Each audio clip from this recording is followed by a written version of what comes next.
using digital data collection in your classroom, you're going to want to check this out.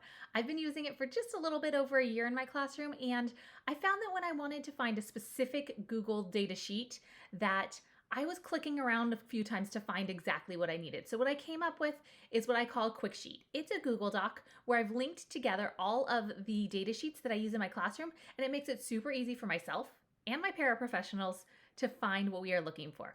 I'm going to show you how to make one. Let's see. So the first thing I'm going to do is create a blank document.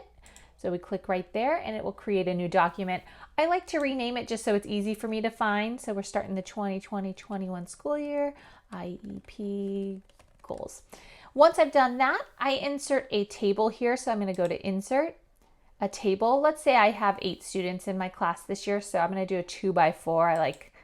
I like to have them pretty large cells that I can type into. I also like to make my students' names pretty large.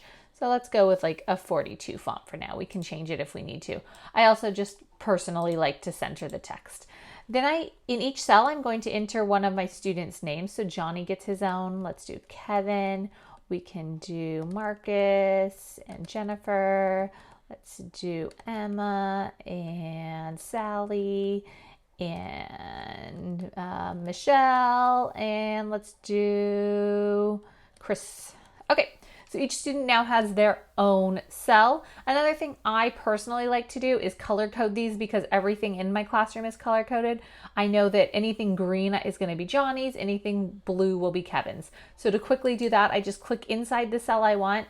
I go over to this fill color, this background color, and I know that my Johnny stuff is blue in my classroom. So I'm going to make that blue Johnny's green. I'm going to make Johnny's things green and I'm going to make Kevin's things blue.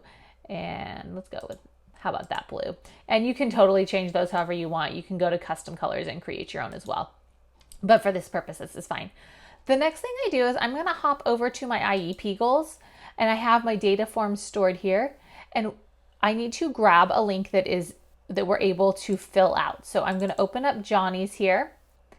And once that's open, I'm going to click on this eyeball, this preview button, and it's going to open another tab here that has the fillable form. So once I've done that, I'm going to grab this URL and I'm going to copy it. It's taking a minute to load today, but that's all right. And then just come back here. I highlight Johnny's name. Then I hit this link button to insert my link, paste that right here, and hit apply. So now this is linked to Johnny's data sheet that we can fill out.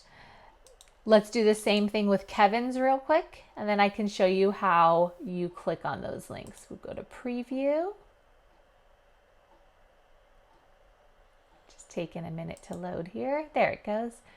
Preview, copy that link, and back to Kevin.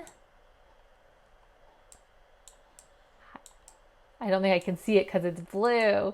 Highlight and paste. No, that wasn't it. Let's try it again. Highlight, link it, paste it. There we go. So I have Johnny linked and I have Kevin linked now. I like to save these onto the tablets we use in my classroom. This is just the main screen. So when you open our browser, this is what would come up. But once you click on Johnny's name, the link is right there. And it opens his data form. That way you can easily input the data that you collected that day.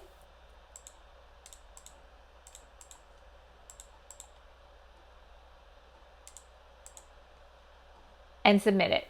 And then that data is submitted and you can close that out and it would bring you right back to this. If you wanted to input some data for Kevin, you could do that.